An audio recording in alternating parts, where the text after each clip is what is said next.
City of Oakland is adjusting its return to work policy. All city workers were ordered back to the office 4 days a week starting today. But then this afternoon, we did learn the 4-day-a-week deadline has been extended to June 2nd. The City of Oakland says it made the call after a, quote, productive dialogue with its labor partners. Today, Oakland interim Mayor Kevin Jenkins announced most of the mayor's office staff has been let go. These firings come just 1 day after his chief of staff lost her job over a note she wrote last year that referred to black people as tokens. We get more on the shakeup at City Hall from KTVU's Ann Rubin. Turmoil at Oakland City Hall as interim Mayor Kevin Jenkins announced he was terminating nearly all of the mayor's office staff.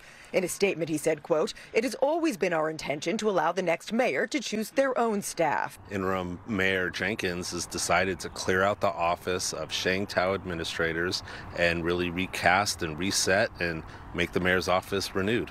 But with the special election for that new mayor just a week away, the question is, why now? Political experts believe it started with some controversial notes from former Chief of Staff Lee Hansen, in which she appeared to refer to black people as tokens. I said, oh, they didn't do this.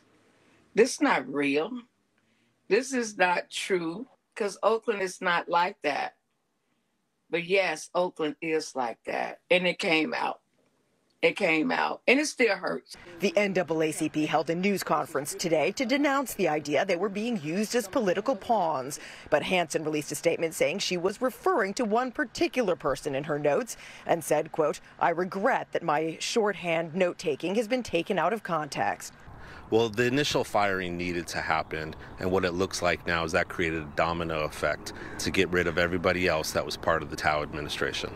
At least 4 additional people, vestiges of former Mayor Sheng Tao's administration, were terminated. Among them, Brandon Harami, Director of Community Resilience, who issued a statement calling this a, quote, clearly retaliatory action.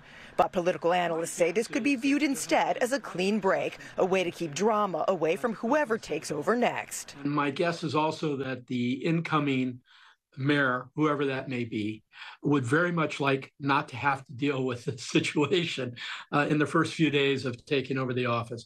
Those mayoral candidates released statements today supporting the firings. Barbara Lee says there is no justification for language that dehumanizes or marginalizes black communities. Lauren Taylor wrote, "The revelations shine a light on some of the deeper issues inside City Hall."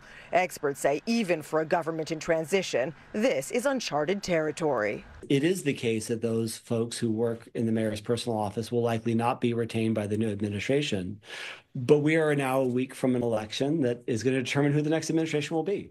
So it's a wholly unusual situation. The terminated staff members will be on paid administrative leave until April 11th. The special election takes place on April 15th.